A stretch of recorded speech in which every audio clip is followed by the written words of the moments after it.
Hello again.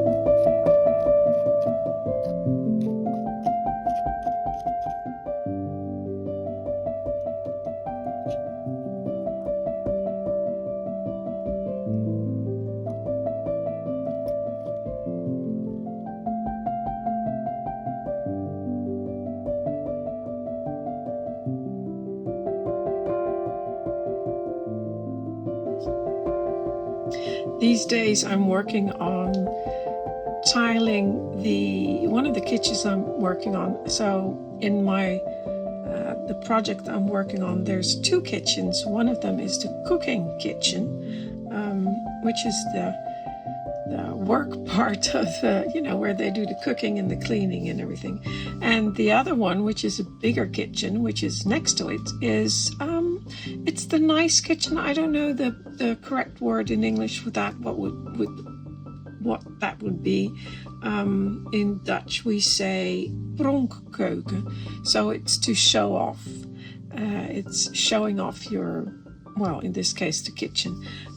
So this is the nice part, and this one is tiled all around with those typical Dutch white tiles, which are not entirely white. They all have slightly different colors, and that depends on the colors that were used while they were in the kiln. So they were using different pigments for the kiln. So there's slight color variations between all of these tiles, and in this case I've made them very not very strong. I've made in my own kitchen, it's quite in my first canal house, the colors are much darker and much more yellow, and these are more white and very faint differences. And of course blue and white tiles, the Dutch blue and white tiles for the hearth.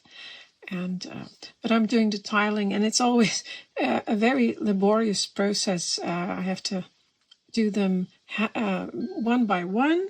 Oops, my timer's ready. One by one, and glue them on, stick them on, and then I remove the excess glue, and then I put some weights on them, and I put some greaseproof paper in between so they don't stick to the glue. And yeah, so that's a lot of work. It takes me days sometimes. So for a piece like this, the wall with the hearth, that takes me probably 2 days. And then of course I still have to do the varnish and the grouting. Yeah.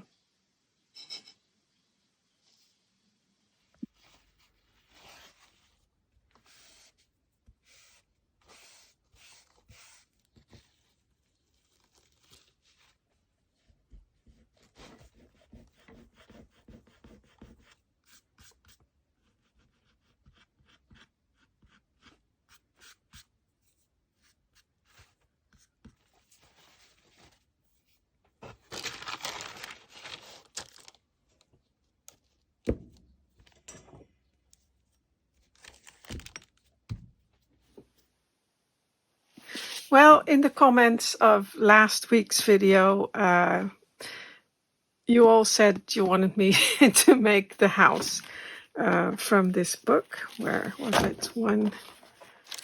Page 122. There it is. That's the house. So I will be making it. I'll be making it in 24th scale, I think, so half scale. And but not yet. I still have another project going, and I need to finish that first before I start on this. So it will be a few months yet before I start this.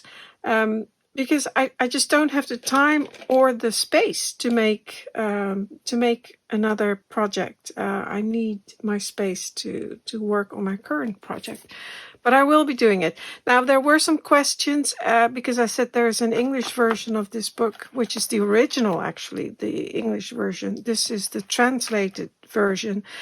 There is no mention of the author of the English version. So I don't know. the only thing I know is that it's called Home Mechanic. And you said there were several books, and I did look it up, and that's what I saw, that there were several books that were called Home Mechanics. Encyclopedia, I think this one is also called, well, this one is called I Make Everything, but the English one is called Home Mechanic. And this one has a subtitle, and it says Encyclopedia for the, well, it's a Dutch word, house family, for the family, for, for the family. So this one is printed in Amsterdam. There's no mention of the English author. The only thing it did mention, that here it says it is intended that this work will be published in 32 parts of publishings. So, and then, well, anyway, that's what it says. So, even though this is a complete book, apparently there were it was published in parts, so it might have been a magazine or like smaller, like leaflets. I know they used to do that back then as well, so that is a possibility for the English one as well. But like I said, I have no idea who the publisher is in the English version, or nor do I know the author, so I'm sorry about that. But it has to be out there. It's quite a comprehensive book. And I think also the question was, when was this one published? It doesn't say. In later books, it will always have the publication date, the author, but it doesn't say anything. There's nothing in this book about which year it was published, or just the publishing. But I think I saw somewhere it said 1930, and that's what I thought. It just seemed like a book from 1930 or thereabouts. And so then the English one will be earlier. So that might be 1920s. And I saw a picture of one of the craftsmen, or the here. Now, where is he? And his hair, where was he? Look at him. Look at this guy. Now, this may be an older photo, but just judging by the way he looks, I would say late, 1920s, the last few years of the 1920s. And there was another photo of a younger, oh, here it is. Ha, look at him. That kind of looks from that era as well. So, yeah. So I don't know, but that's what I'm guessing. It should be somewhere in 1920s or 30s. So, well, I hope you can find it. That would be fun if someone could find the English book about that one. Now, this book came from a thrift shop. It was like very cheap book. And I have another book also from the thrift shop. It's falling apart, but it's called I Can Do, we call handwork, but it's all kinds of needlework, like crocheting, knitting, and here it says crocheting, knitting, knotting, like for making knots, anything that has knotted work, netting, lace making, everything. Anyway, but I wanted to show you that here's the crocheting, which I just started, and it has the techniques in there, which I think is very funny. And I've noticed that most people have their finger like that. They lift it up. I never do. I always have a closed hand. But anyway, and I did see the granny square. So it's in there as well. And it had so many beautiful...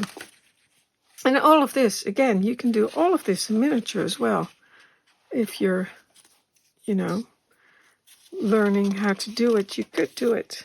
Here's another square one. And oh, and I must say, I was on Pinterest. The danger of Pinterest. Because you can spend so much time on there. This is... And I saw, because I was looking at these, at the crochet work. Oh my goodness, so much beautiful work there. I saw the most fantastic crochet work in full scale. And I always look at full scale things, and then I think, how can I translate this to miniature, or is it something I could do? Absolutely stunning. I'll show you some of the things I looked at. And in this book as well, I saw this. I mean, and these patterns, it's all in here. Little, you know, I could do that. Make a hat. Gloves. That would be difficult to do, but you could do it in miniature. And this I remember from in America. I was an exchange student when I was 18 in America, in the US. And my host mother used to make these, they were called Afghans, like blankets, crochet blankets. And they used to do that, like that up and down pattern. I still have one that she made. Look at that. So sweet. Love that. All these patterns. But I just wanted to show you that. Look at that. It's all crocheted. And, you know, if you could do that in miniature, goodness me, I can't, but maybe one day. But I saw that on Pinterest in modern day. And, of course, this has all been done before. Nothing new under the sun. Look at that jacket. And here flowers and leaves, and everything's been done before. Look at that. Little shoes.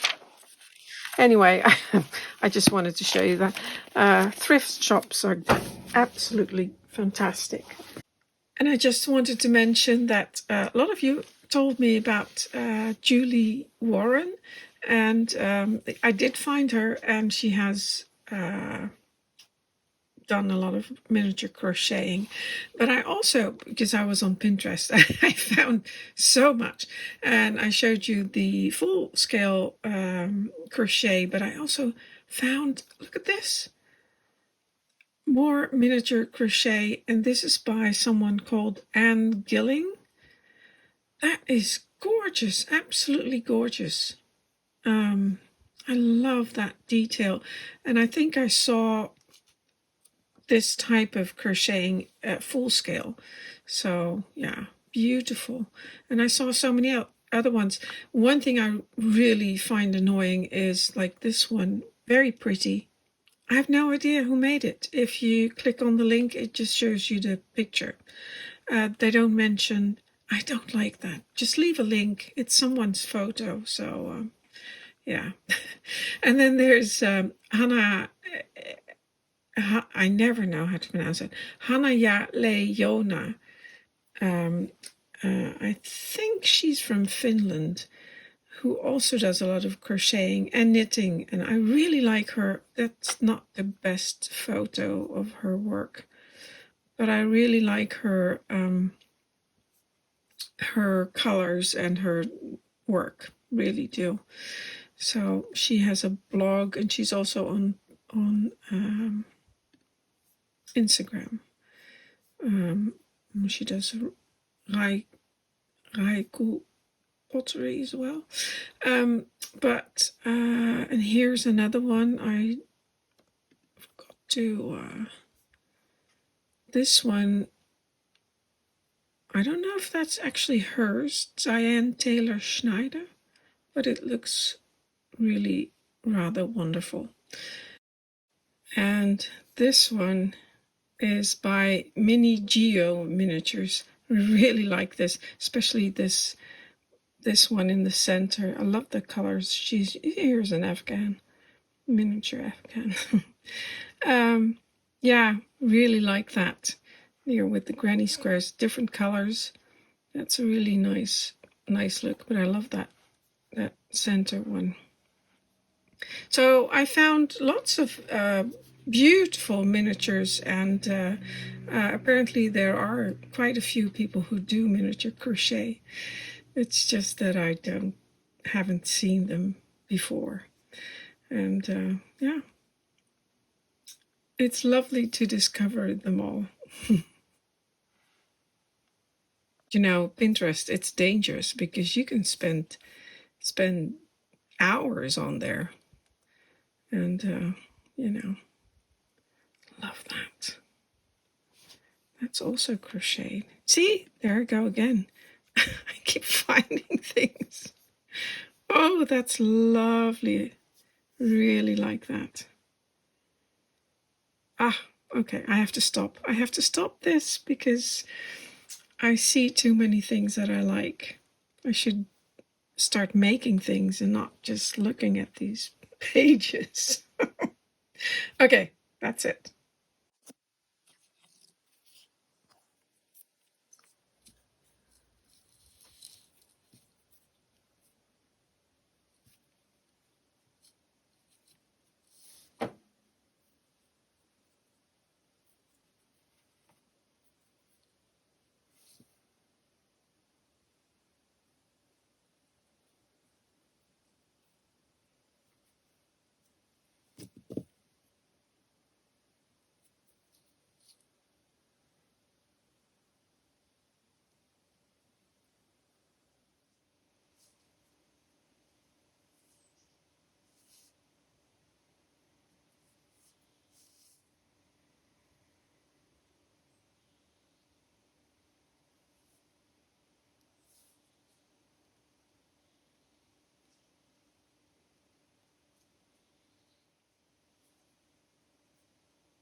Here's another piece. Again, it's not a miniature, but it is something I absolutely adore.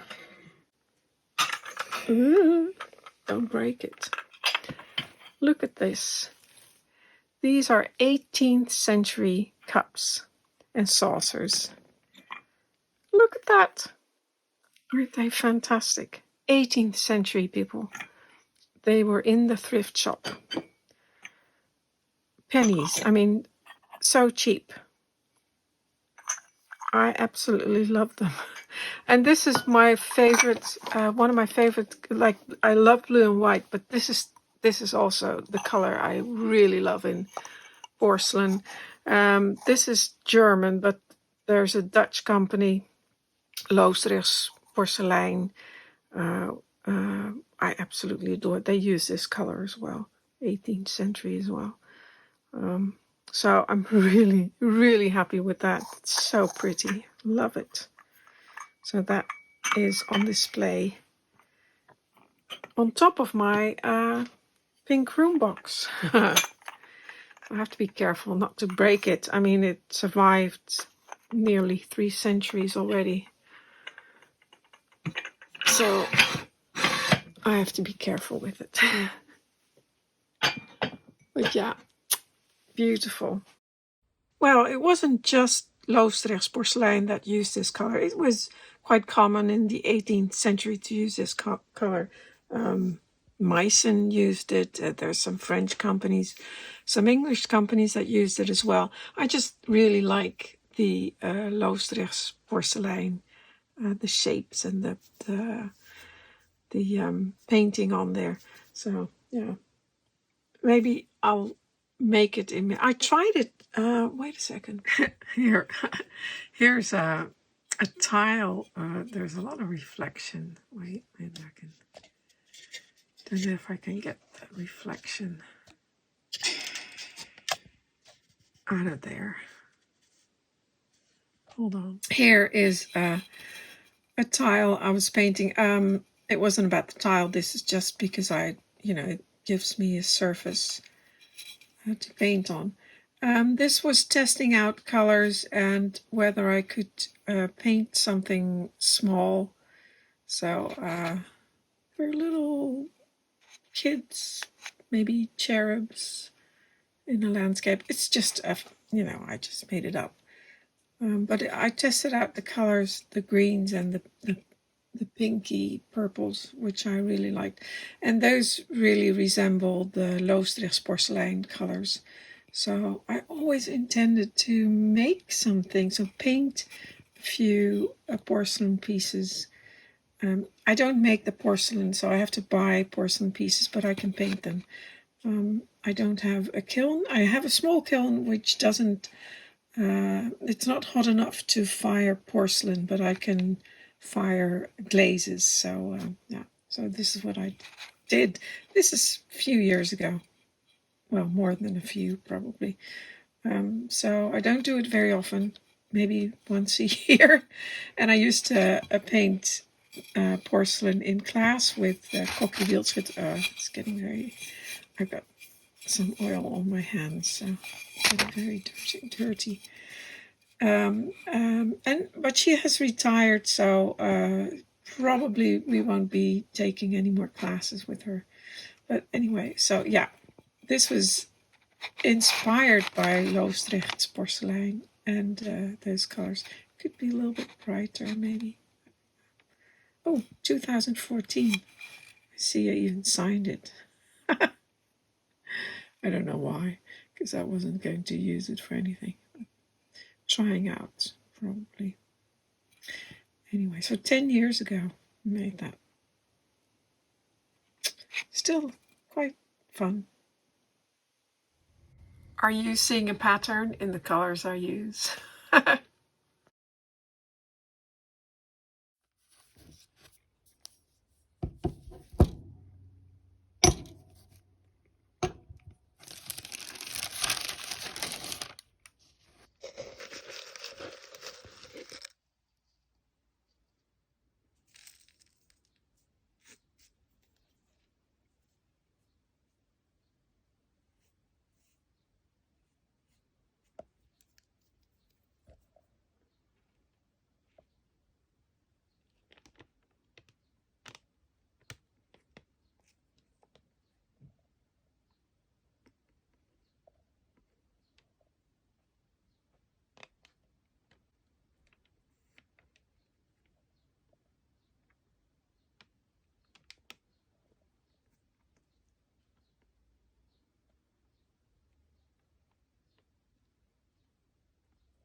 Well, that's finished.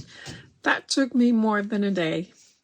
And that doesn't include all the making of the tiles, the cutting out, the painting of the paper. So yeah, that's a lot of work. Now it's going to dry overnight, so the glue will be really good and dry. And then tomorrow I will spray paint them or put the varnish on. And I put several layers on, usually about 5 to 7 layers of varnish.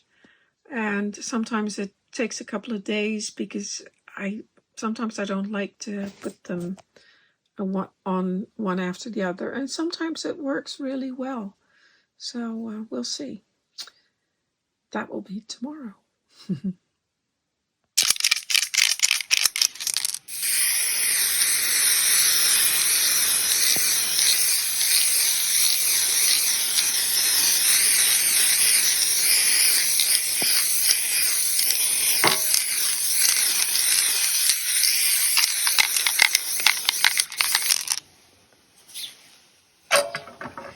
Well, I think I said I would do 5 or 7 coats, about that.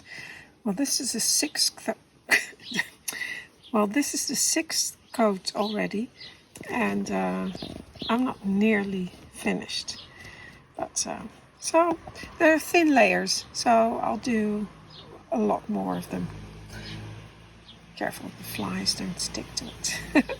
I'm using Lasco UV Protect, and this is the matte one, and I will be using the glossy one over top, but I also have matte, and otherwise my spray can will be empty, the glossy one, so I'm using this one. And this is because this is going to be plaster.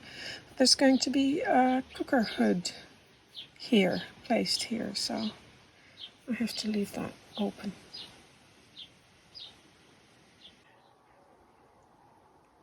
Okay, I think it's okay now. So there's like 10 or 12 layers of varnish on here. It's quite tacky. Even though it's dry, it's quite tacky, so it will have to dry for another 1 or 2 days, and then I'll grout it.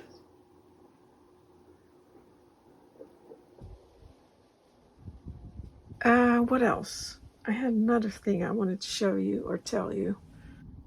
Yes, I remember. It's these, again, old books.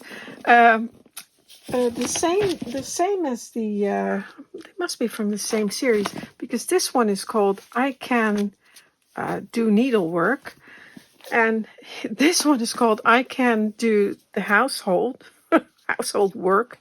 It's a verb in Dutch, and this one says I Can Cook.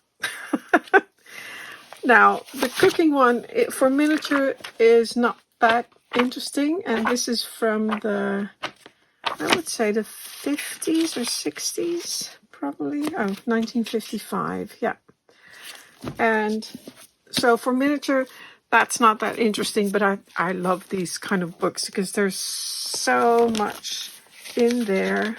Look at that leaflet. I can save money, it says. On electricity. Anyway, this one I do find very interesting for miniatures, because it has, and this one is from 1954.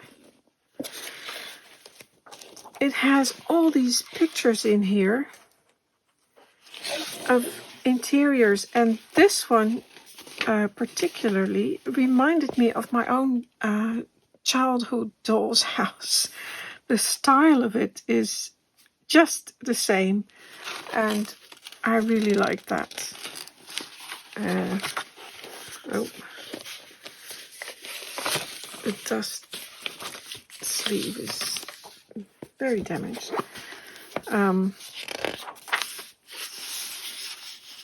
Look at that.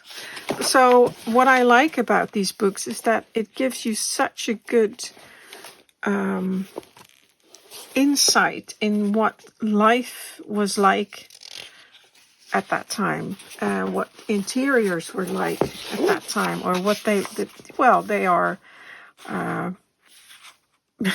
perfection, to at least for this type of household they're supposed to be.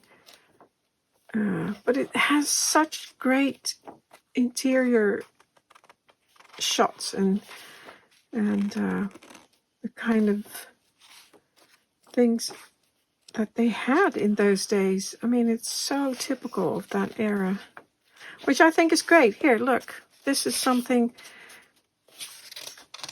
because, you know, if you look at it, you don't really see. Look, this is what the plugs look like in the, I actually still have that in my house. Ha! That one, Bakelite. In my study, it's still there.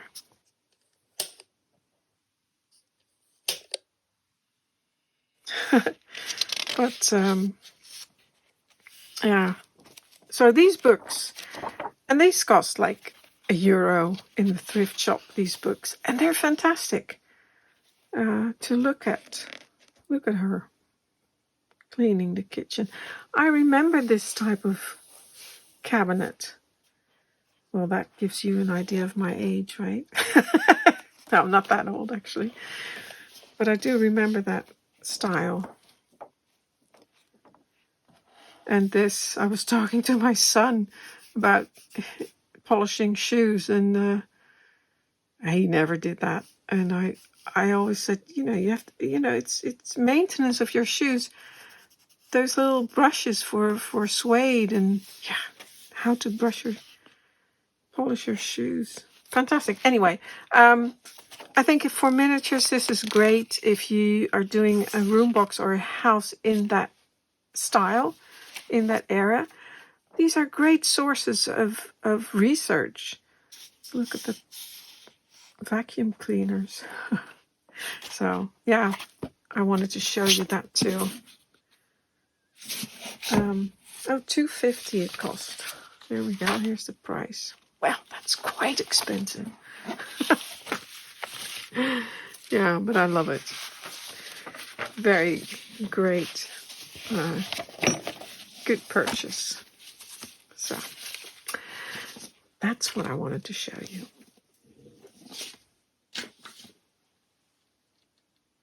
I really quite like this room box, which I made for the small crafts fair.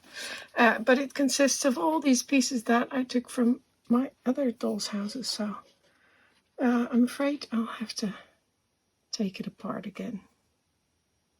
So this came from this. And here, you can see that cabinet. This is that was in the book. Similar, anyway. So this is one of those flip-up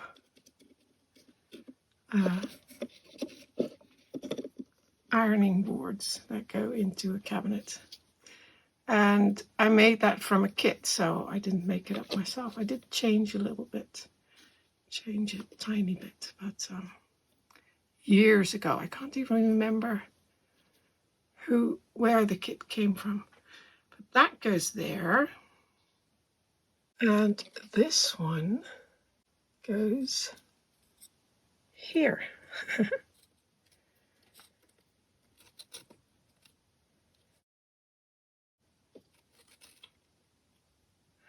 This one has those wonderful, tiny, tiny, tiny clothes pegs. Oh, they're so wonderful. Well, anyway, that looks a lot better now that it's more or less complete again. And I can see in the back there, there's some perpetual laundry being done. You can hardly see it. And again, that washing machine that was one of my, I was testing out how to make that. Let's see if I can film it from another angle. Oh, it's over there. You still can't see it very well.